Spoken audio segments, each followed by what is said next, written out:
A blessed Sunday to everyone once again. Today is May 24, 2020. Lain na usab nga kahigayunan igsuon sa ako ang pagministeryo kaninyo pinaagi sa mga pulong si Ginoo.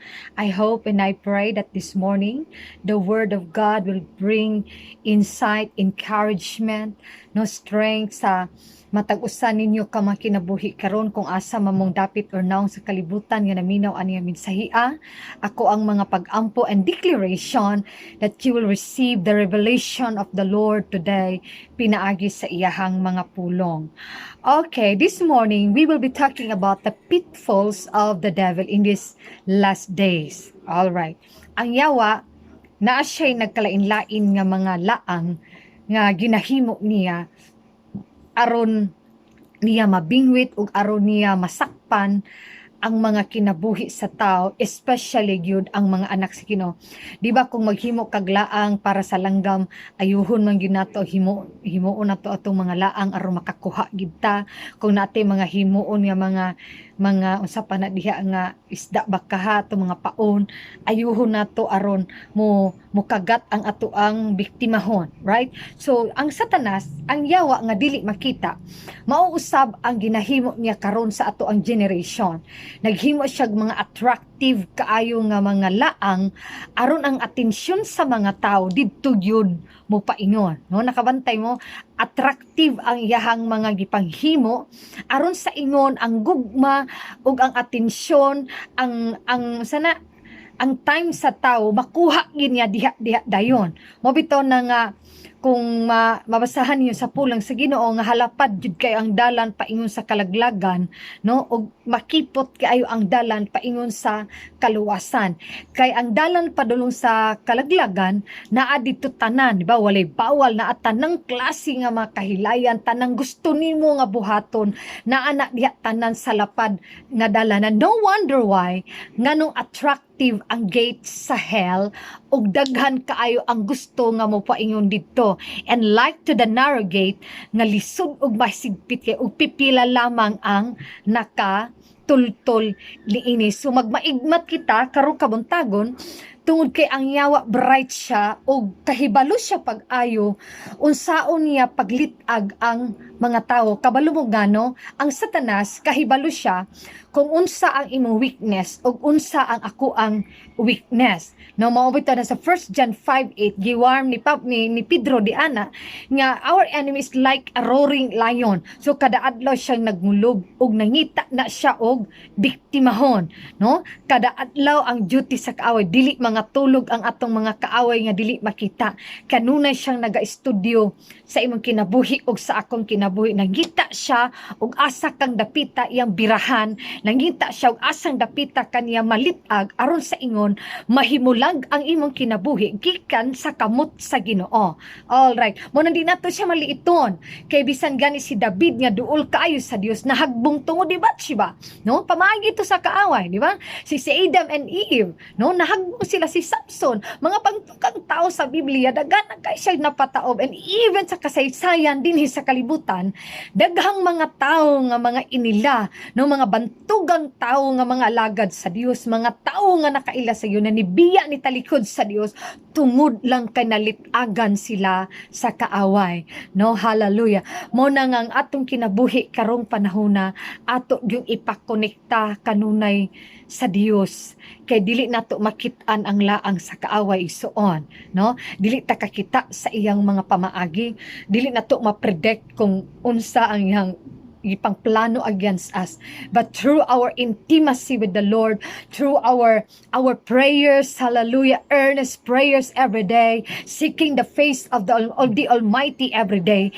diha nato masakpan kay i-expose man sa Ginoo ang mga scams sa kaaway nga giplano niya batok kanato sa atong mga mahal sa kinabuhi ug sa atoang mga pamilya. Hallelujah. And it is only through the word of God in our lives ang makahimo kanato sa pagbuntog sa kaaway nga dili makita. Mo na mangutana ko ninyo karon, pila na ba kahigayon nga nalitag ka sa kaaway, no?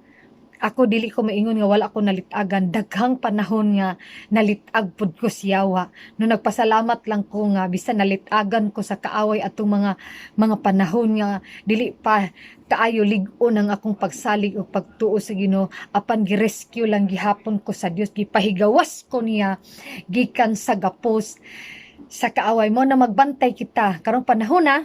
We have to guard our area of weakness kay diha ra bagyod mo fight ang yawa, diha ta niya tirahan kung gani ang atong mga weakness, diha niya butangan ang ato ang kinabuhi aron sa ingon malaglag ka atubangan sa Ginoo. Doon na ba'y usa ka istorya ako i-share ninyo. Usa ka adlaw ang iring no, nangandoy siya nga kanon niya tong langgam nga naglupad-lupad nga makit-an niya kada adlaw. Kay katong langgam mulupad kay mangita man to siya pagkaon para sa iyang anak, no? Mo nang sige niyang gihangad ang langgam nga mulabay. Dili siya kalupad kay iring baya siya, no? Mo nang kada mulabay ang langgam, iyang yung tan-awon, iyang gistudyuhan ang langgam unsaon nga makaon niya ang langgam. Until one day na discover niya ang weakness sa langgam. Mo na tong bantayan, no? Na discover niya ang weakness sa langgam. Nga ang weakness di ay sa langgam mao ang ulod, no? So ang gibuhat sa iring, di man na siya mokaog ulod, no? Gitigom niya ang tanang klase sa ulod, gamay, dagko, tanan gyud nga mga laming ulod. Nanguha siya, gisud niya sa kariton, unya sayo sa kabuntago na nawag siya sa dito sa ibabaw. Isag ulod kay gusto niya nga i-catch ang attention sa maong langgam. Og tuod man nadunggan sa langgam, no? Nadunggan sa langgam nga namaligya siya ulod. So, gikan dito sa alapaap, mikan na og ang langgam tungod sa ulod. Hallelujah. So pag naog ana, no, ana na siya. Ni ana din siya sa iring nga tagpila man ang imuhang kuan, imong ulod. Ana pod ang iring nga nagdisguise ang iring, aron di siya mahibal-an nga iring. Ni ana ang iring nga katong gagmay nga ulod, 5 ka balahibo nga gagmay. Ang dagkong ulod, 1 ka balahibo nga dagko. So paspas kayo ang langgam nakahimulbol sa iyang kaugalingon kay ulod dagod, no? Sige siya kaon hatod sa iyang anak. Gihimulbulan niya ang iyang kaugaling mga gagmay nga mga feeders niya. Iyang gipangkuha kay tungod in exchange sa maong ulod. Dahil wala siya nakabantay nga nahurot na di ay to iyang mga balahibong gagmay. Katunang dagko ang nabilin katong para lupad. Ni anak dayon siya sa iring nga unsaon naman niya wala naman dai koy gagmay ani siya. Ang dagko nga balahibo sa usa ka ulod pod nga dagko. So gipanglarot niya ang iyahang mga balahibong dagko in exchange sa dagko kaayo nga mga ulod kay gusto siyang mokaon. Mootong to cut the long story short, nahamis siya pag-ayo, nakuha tanan iyang balahibo, unya dili na siya kalupad, kay nahurot na ang iyang balahibo og hatag sa mao nga iring.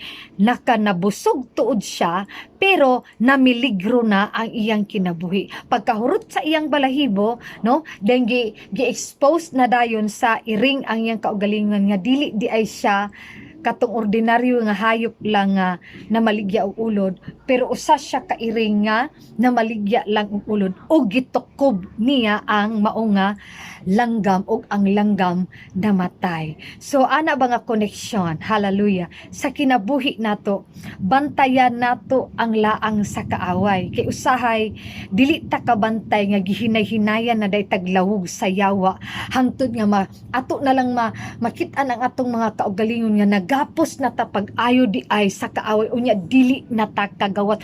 Mahisama na unya kita atong langgam nga gitukob na siya sa iring nga di namatay na siya. Sumoon ni ato ang bantayan, ato yung magmaigmat kita sa tanang panahon nga dili gyud maka-take advantage ang kaaway sa ato ang kinabuhi mo. Nang in-tune yourself always in the Word of God, connect yourself always diha sa Ginoo aron sa ingon malayo kita gikan sa mga laang sa kaaway. Ang unang laang nga atong hisgutan karon, unsa man ni mga laang nga? So maghatag lang kung pipila karong kabuntagon, kung dili mahuman ako i-continue sa next Sunday.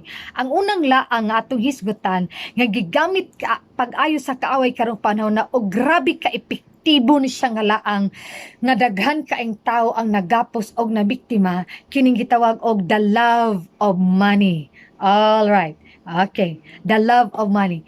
Money itself is not a sin, pero ang ato ang pagtagad, paghandle sa kwarta, diha na magmatter ang tanan.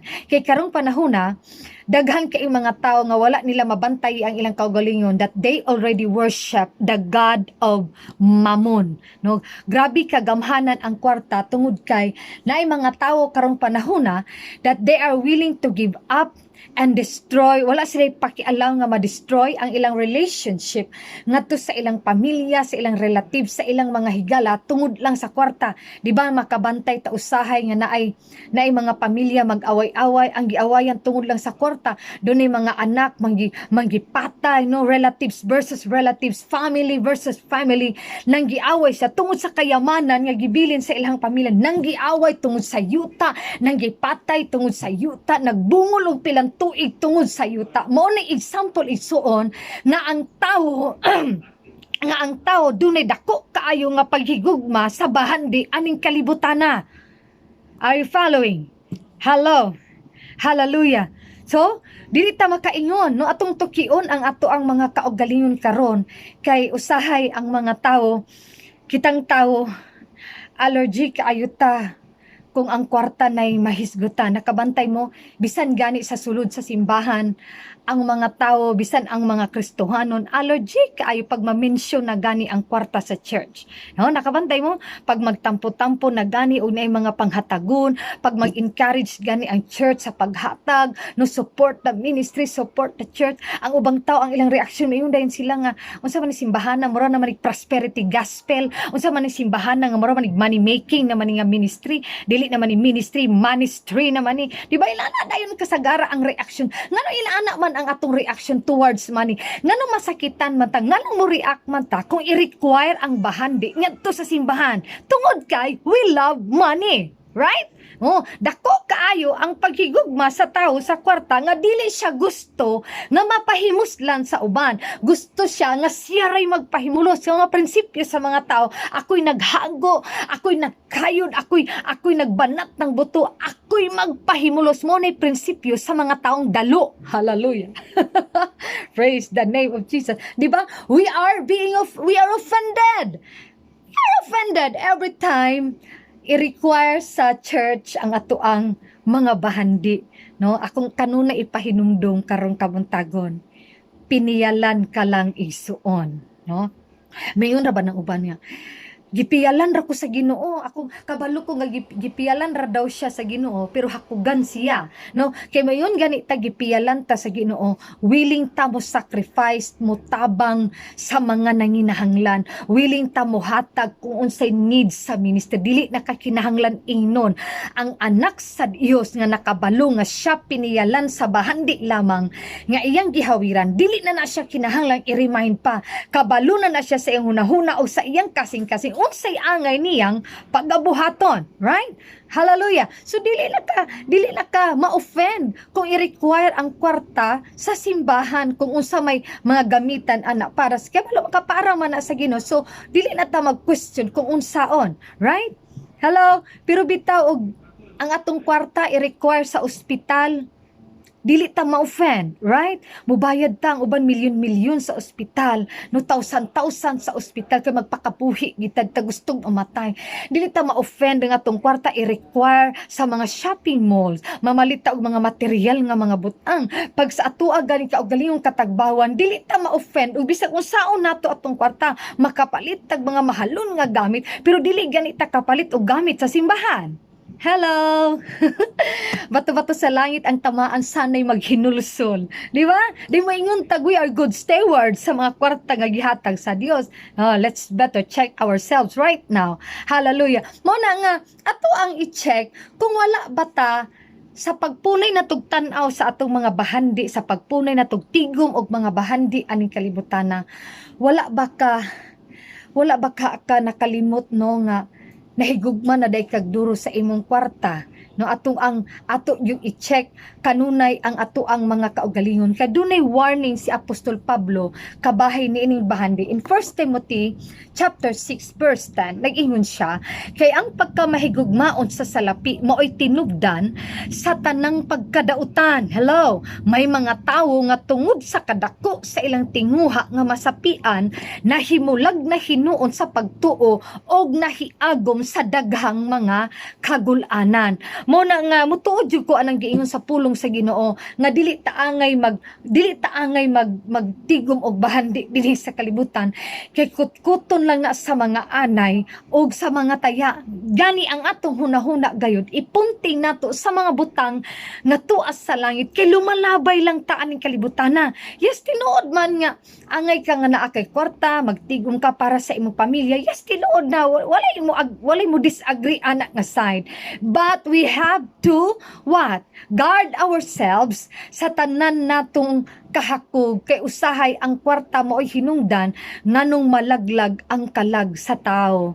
Hallelujah. Unsa di ay ang consequence mga igsuon kung grabe na kaayo ang atong paghigugma sa kwarta. Okay, so gikan sa 1 Timothy chapter 6 verse 10, doon nag-mention din nga kani di ang grabe nga paghigugma sa kwarta mao kani number 1 kaganina, mao kani ang makahimong dautan sa tao. Dautan in the sense nga mahimo na lagi siyang hakugan, no? Mahimo siyang akop-akupon. Kanang tao nga kanabang imurang kaugalingon kanunay ang imong gilantaw, wala nakagalantaw sa panginahanglan sa uban. Kay ang kinaiyaman gud sa ato ang Ginoo, di ba ang Dios wala siya gatan-aw sa iyang kaugalingon. Our God is a generous God. Our God is a loving God, a kind God, no, a loving God. Inana ang Dios nga atong gialagaran. Mo bitong gitugyan niya yang bugtong anak nga sa Ginoong Hesukristo, iyang gisakripisyo ang iyang kaugalingong anak aron ikaw ug ako makabaton-an ng kaluwasana. Di ba? What a sacrifice. That is an act of love na walay makahimo nga tawo niana sa kalibutan. Hallelujah.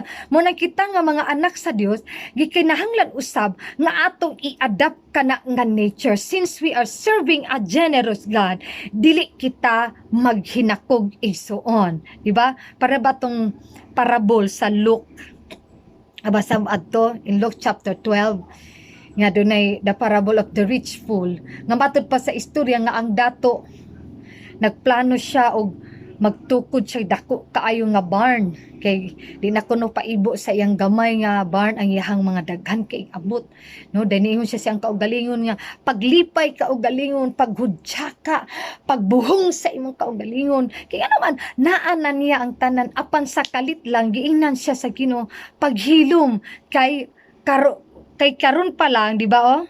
Unsa ni giingon? In Luke 12:51 nga ingon siya dito, paghilom kay mamatay ka na. Okay, dili na siya maugmaan.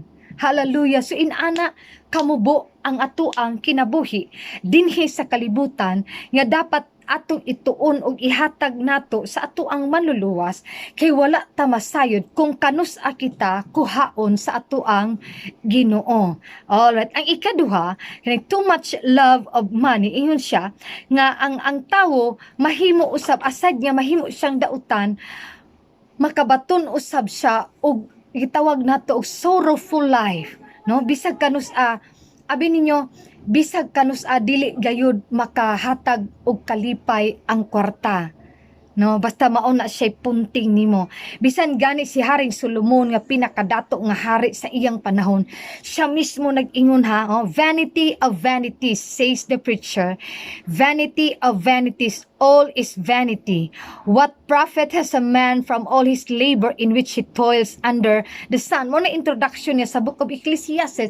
Ang tanan walay pulos, ang tanan walay hinungdan, diya ilalom sa adlaw. Si Solomon nga pinakadato, tanan na tilawanan niya, naa siya 700 wives and 300 concubines, a total of 1,000 women sa iyahang kinabuhi. Na natilawanan niya ang gitawag og he has tasted the finest wine, he has the finest woman, no? And he has the greatest wealth nga walay makamatch sa iyang panahon apan para niya at the end of the day sa iyang kinabuhi ni conclude siya sa iyang kaugalingon nga ang tanan walay kapuslanan.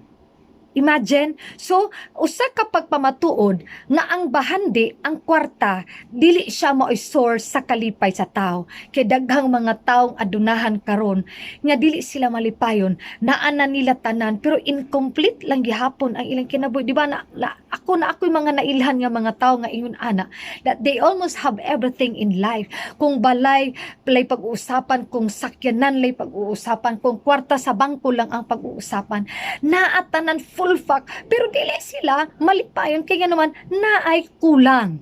And it is only the presence of the Lord.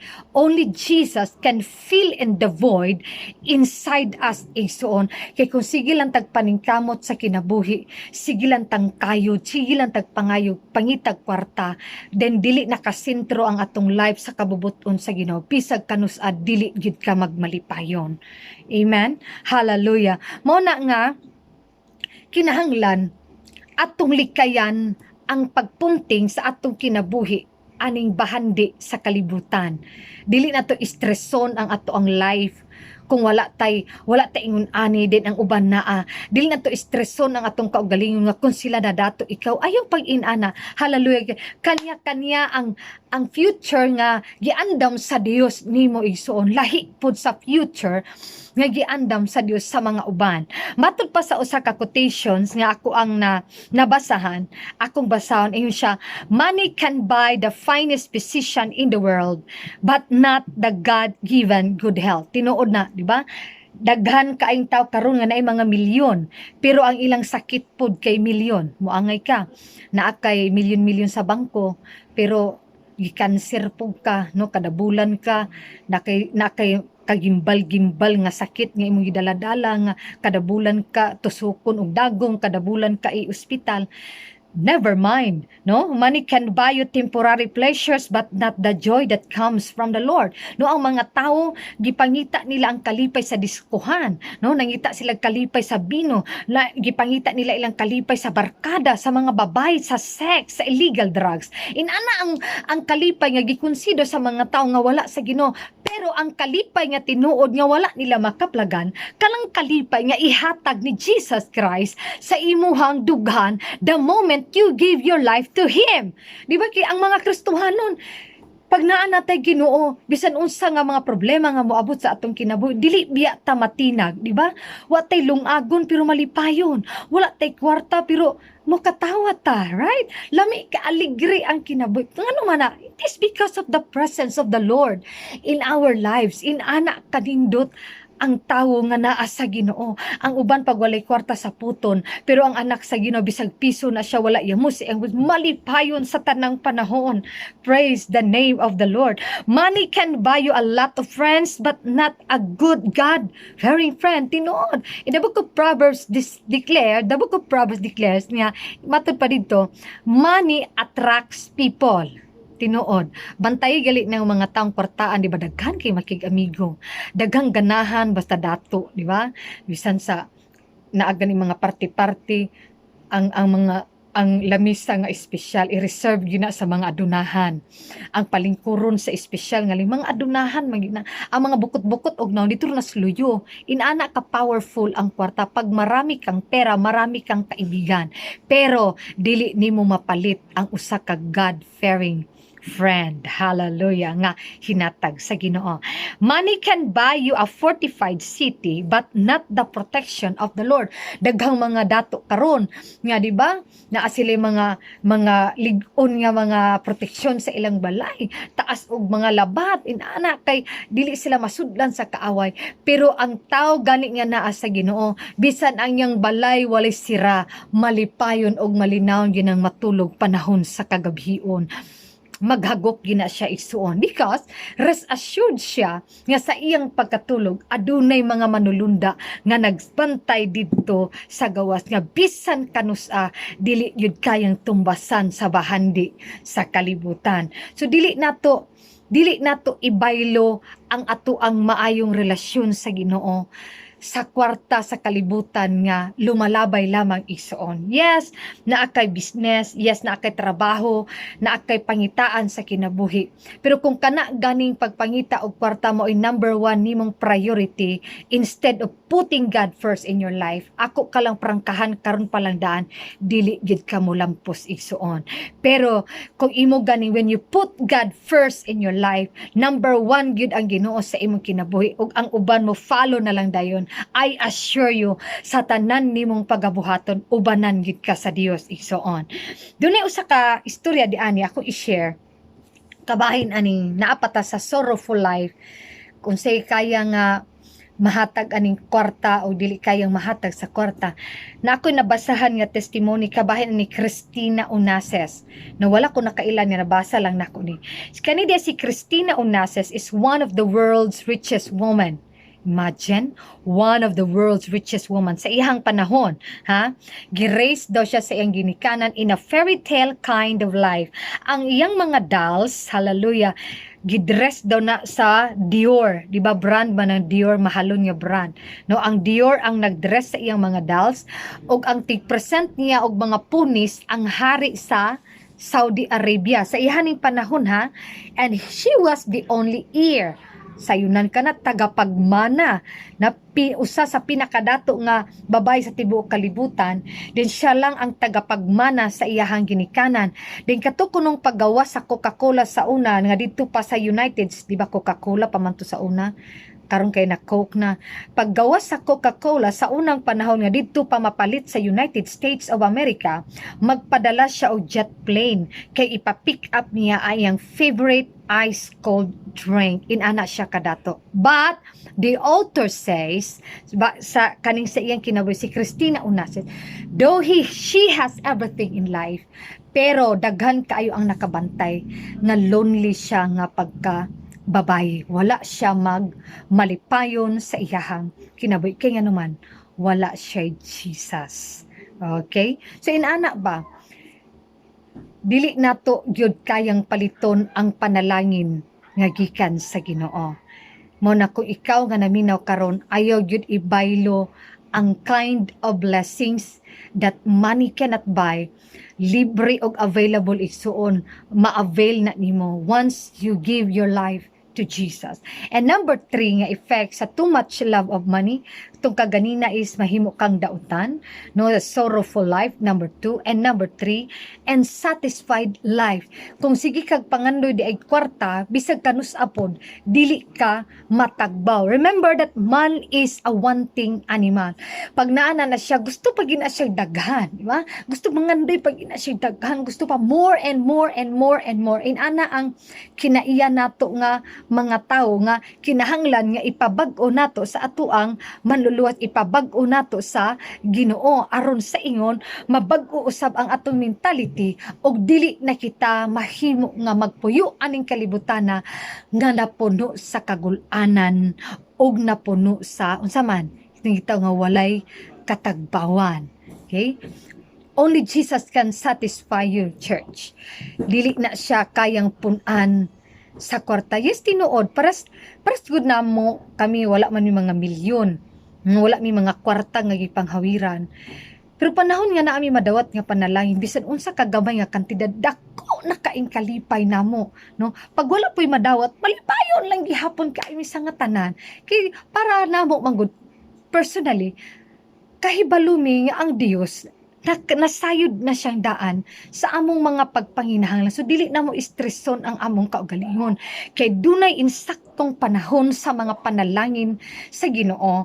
Kung hatagan mi sa Dios, fine. Kung dili, oh fine. Hallelujah. Kung maabot, malipayon. Kung dili maabot, magmalipayon lang gihapon. Inana ang gitawag og satisfied life. Nako i-share ninyo nga istorya kabahin aning unsatisfied life sa ka-award-winning story sa United States of America daw matod pa sa usa ka author. Okay, ang title sa istorya is How Much Land Does a Man Need? Okay, pila kuno usara gyud ay kadako nga yuta ang gikinahanglan sa usa ka tawo. The story begins with a peasant Thomas learns of fertile lands that can be obtained for a pittance from the far-off nomadic people known as the Baskers.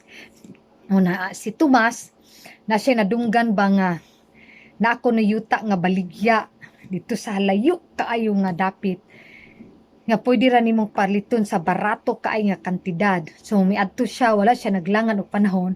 Niadto dayon si Tomas sa maong lugar kay gusto niyang tan-awon ang yuta, kay gusto na siya, eager na kaay siya nga madato.